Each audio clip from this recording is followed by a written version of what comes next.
என்கிட்ட பெண்மை ஜாஸ்தியா இருக்கும் நடிகர் சிவகுமார் சொன்ன விஷயம். 1997 மணிரத்னம் தயாரிப்புல வசந்த் இயக்கத்துல நேருக்கு நேர் படத்துல முதல் முறையா தமிழ் சினிமால அறிமுகமானாரு சூர்யா. கொஞ்ச நாள்லயே தமிழ் சினிமால அசைக்க முடியாத நிலைமைக்கு சூப்பரான நடிகரா மாறினாரு. அவரோட நடிப்புல வெளிவந்த பல படங்கள் சூப்பர் ஹிட் படங்கள். அந்த வகையில ரொம்பவே வித்தியாசமான ஒரு கேரக்டர்ல 7ஆம் அறிவு படத்துல நடிச்சிருப்பாரு. இதுல அவருக்கு ஜோடியா ஸ்ருதிஹாசன் நடிச்சிருப்பாங்க.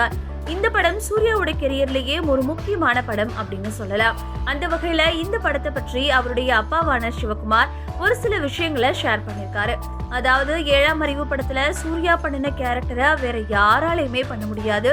கையில கோல் வச்சுக்கிட்டு பார்க்க இயேசுநாதர் மாதிரி இருந்தாரு சூர்யா. என்னால கூட அந்த ரோலை பண்ணிருக்க முடியாது. என்கிட்ட பெண்மை ஜாஸ்தியா இருக்கும், அதனாலதான் நான் கடவுள் கேரக்டர்ல நடிச்சிருப்பேன். ஆனா சூர்யா கிட்ட ஆண்மை அதிகமா இருக்கு அப்படின்னு சிவகுமார் 7ஆம் அறிவு பற்றி சில விஷயங்களை ஷேர் பண்ணிருக்காரு. உங்களுக்கு 7ஆம் அறிவு படம் எந்த அளவுக்கு பிடிக்கும் அப்படின்னு கமெண்ட்ஸ்ல சொல்லிடுங்க.